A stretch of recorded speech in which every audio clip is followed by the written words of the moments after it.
This is a broadcast from Livingstone Ministries with Apostle Edgar Holder, recorded in the Dome in the Netherlands, Europe. You are not a conqueror just because you are a son of God. It's something to think about. You are not victorious just because you are a son of God. You have to do something with the fact that you are a son of God. As a child, as a son of God, you are not automatically a victor. Yeah, it is not self-evident. You are not automatically a victor. I want to emphasize, the fact that you are a child of God doesn't mean that you are victorious. Jesus was victorious not only because he was the Son of God. I'm going to explain that to you. It will help you. And once you grasp this principle, you will win every battle.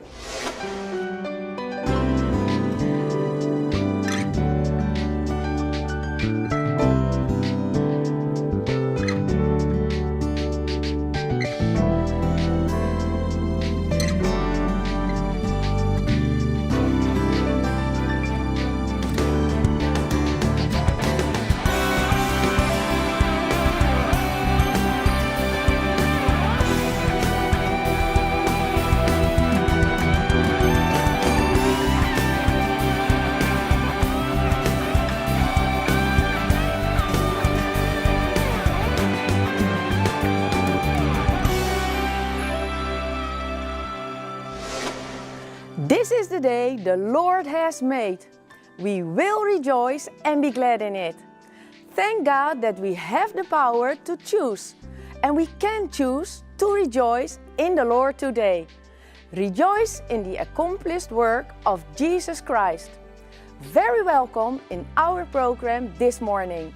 Thank you for tuning in. It is a great thing to be a son of God. Apostle Holder is teaching under the anointing of the Holy Spirit on this powerful truth. This series is entitled Three Sons and the Message.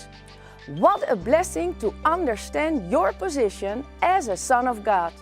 Be blessed as you watch and listen.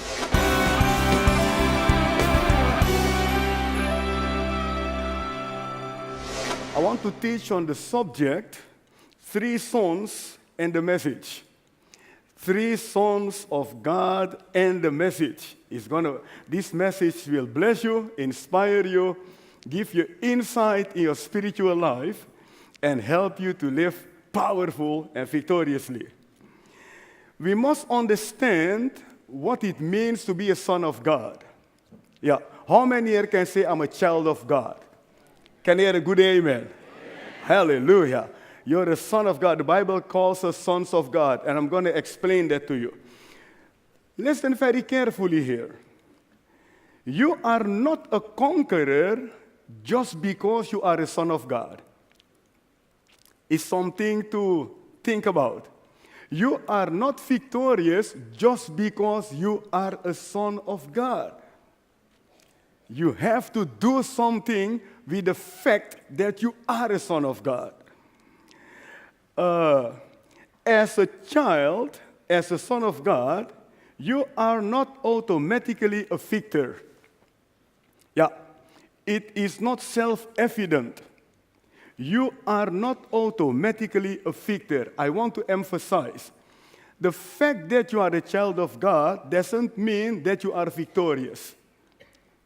Jesus was victorious not only because he was the Son of God. I'm going to explain that to you. It will help you. And once you grasp this principle, you will win every battle. Because God has called you to win every battle. Do you believe that? Please tell your neighbor, God has called me to win every battle.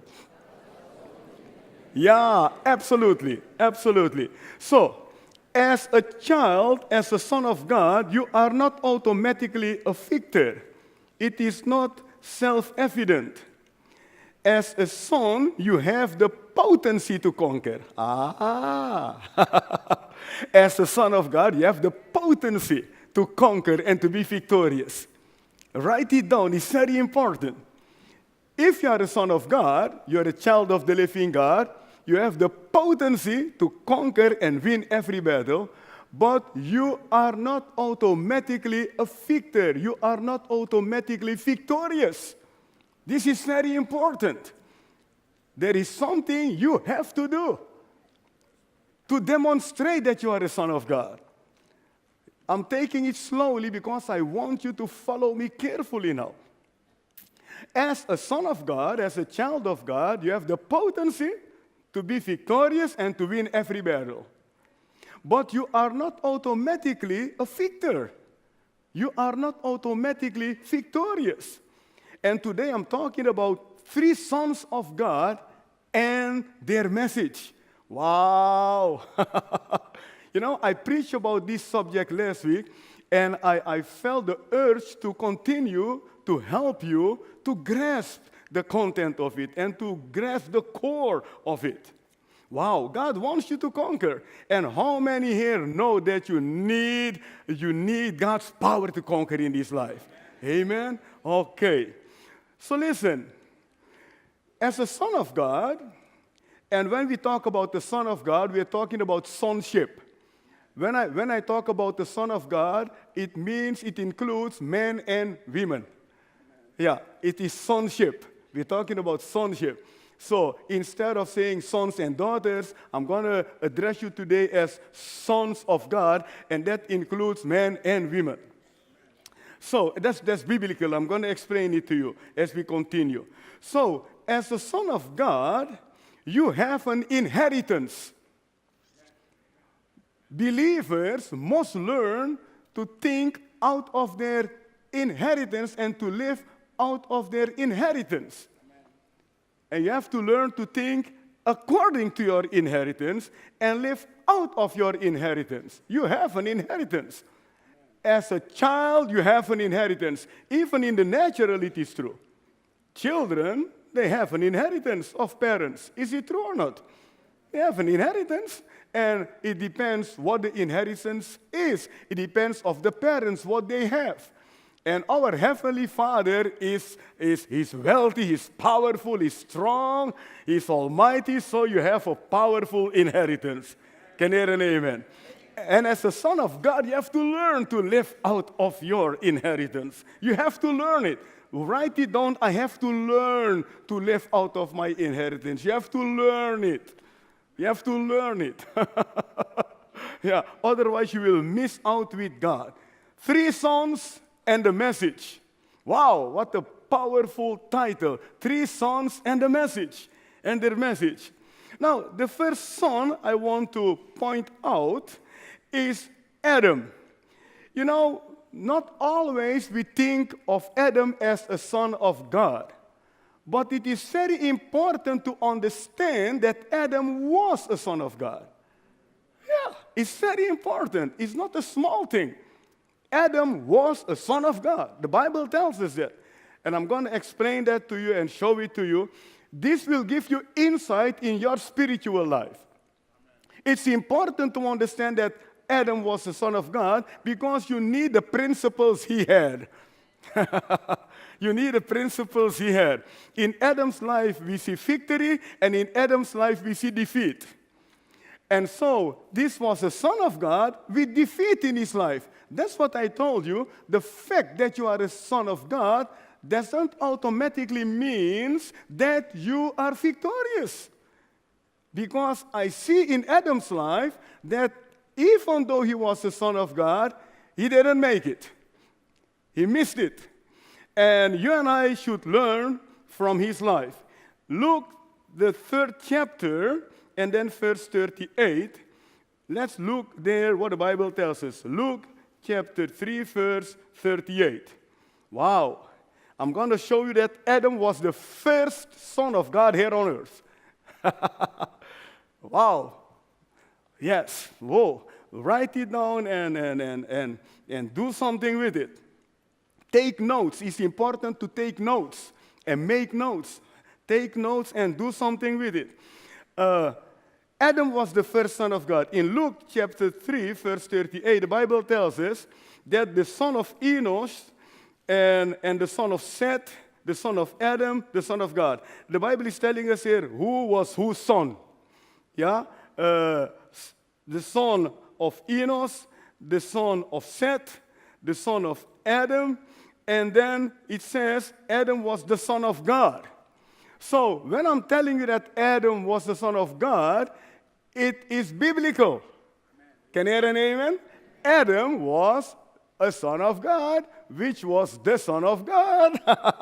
Adam was the first son of God here on earth. Write it down. The first son of, it's important to write down the first son of God because I'm going to show you 3 sons of God today. So you must understand that the first son of God was a legal position God gave him, and what the decisions he made, how important they were, because it will influence your life and my life.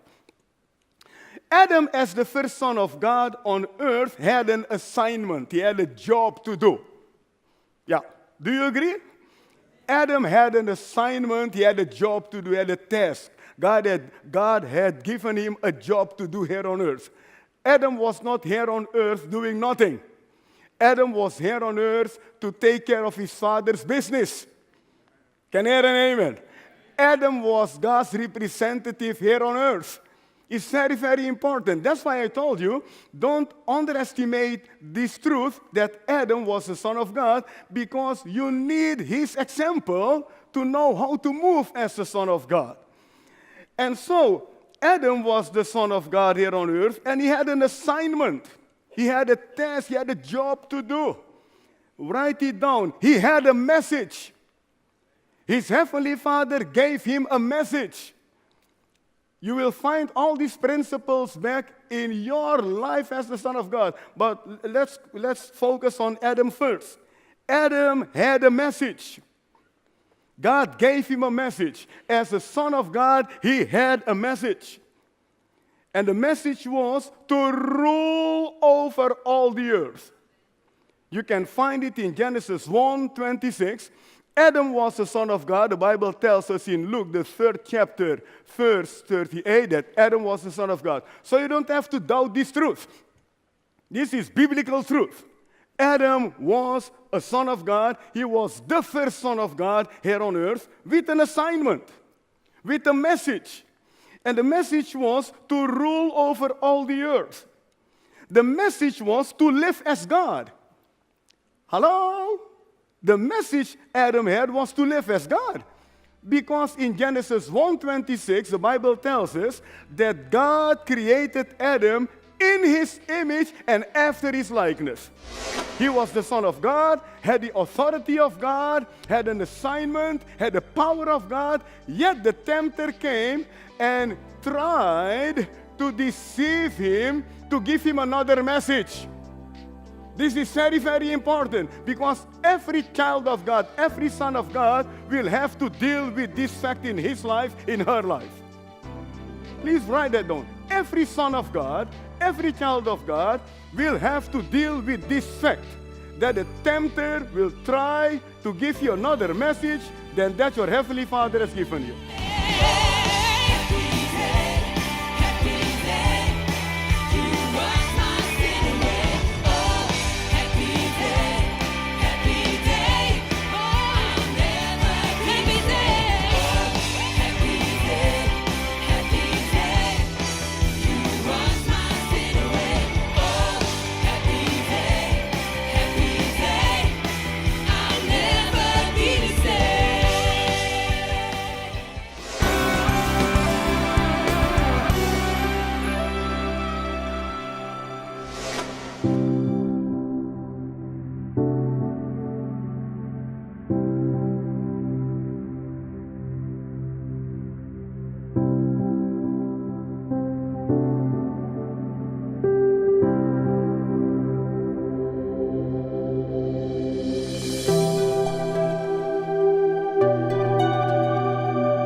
Get connected with Livingstone Ministries. Go to our Facebook page for daily devotional messages from Apostle Edgar Holder and be empowered with the Word of God.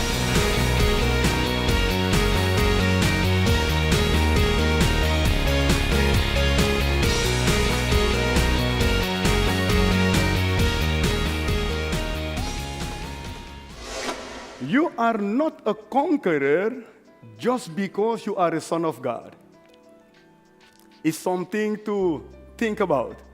You are not victorious just because you are a son of God. You have to do something with the fact that you are a son of God. As a child, as a son of God, you are not automatically a victor. Yeah, it is not self-evident. You are not automatically a victor. I want to emphasize, the fact that you are a child of God doesn't mean that you are victorious. Jesus was victorious not only because he was the Son of God. I'm going to explain that to you. It will help you. And once you grasp this principle, you will win every battle.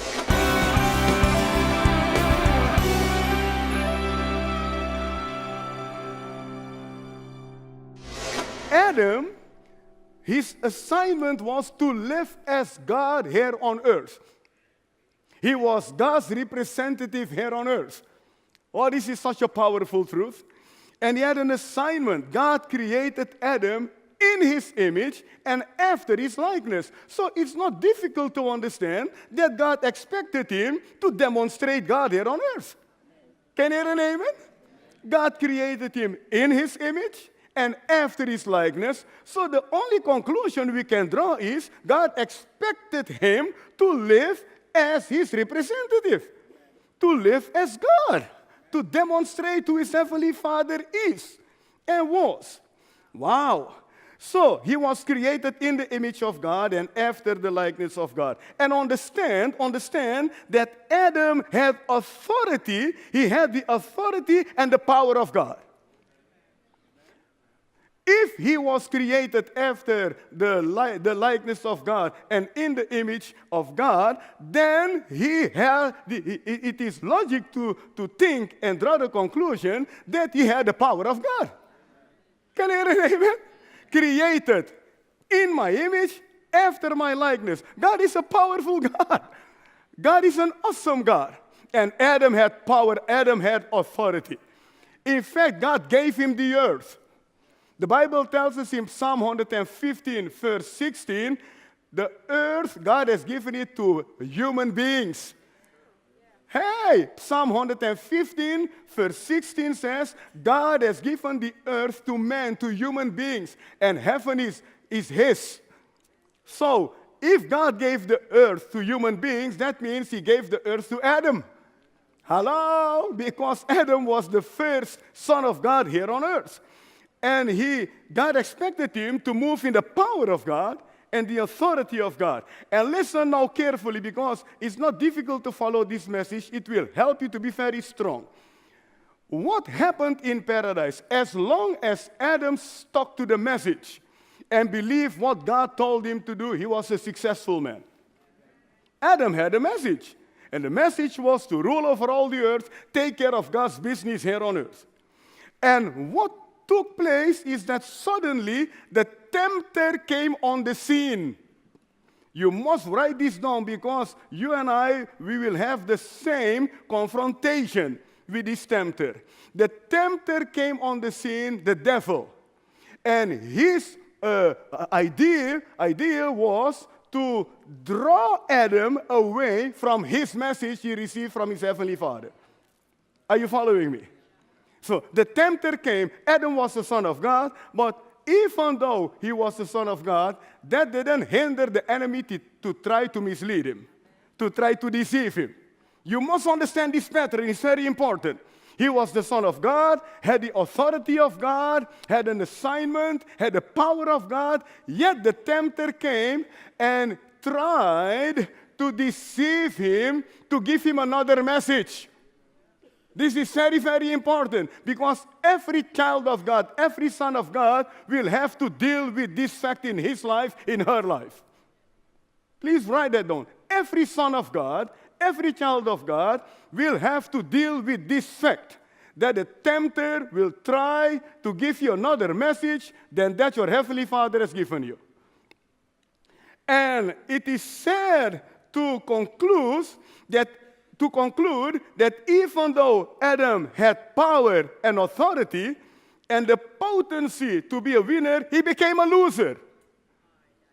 You have to follow this carefully. He became a loser because he let go the message. He let go the message that God told him. God told him, I have created you in my image and after my likeness, and the tempter came to fight that truth. Are you listening to me? The tempter came to fight that truth. The tempter told him, if you do that and that, then you will be like God. But God had told him already, hey man, I have created you in my image and after my likeness. And Adam and Eve, they let go the message and they became losers. You know, this is so important for believers to understand. God has not called you to be a loser. God has called you to be a winner. So you have to learn to stick to the message. Give God praise, people.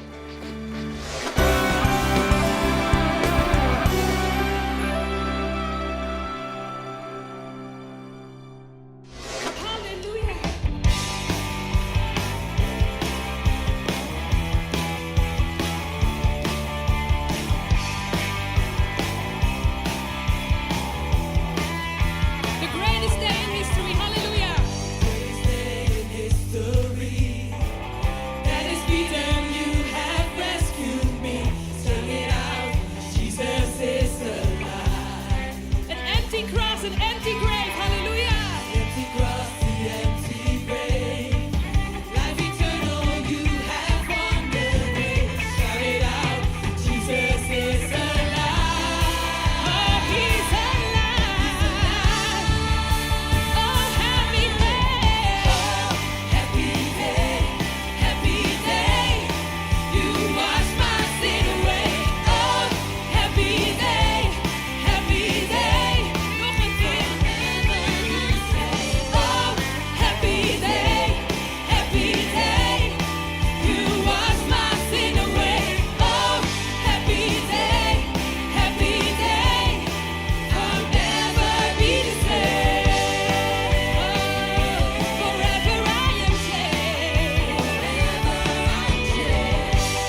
God is not the one trying to get you in trouble and problems. God is the one trying to get you a victory. God gave Adam a message of victory. Can I hear an amen? He told him, you are created in my image and after my likeness. He told him, hey, you have authority here on earth. He told him, the earth is yours. Go and multiply. God was not the one trying to deceive him. God was not the one trying to mislead him. God was not the one trying to bring him into problems and difficulties. The tempter came. God's plan for your life is that you will be successful. And God's plan for your life is to sustain you and help you overcome the tempter. Can I hear an amen?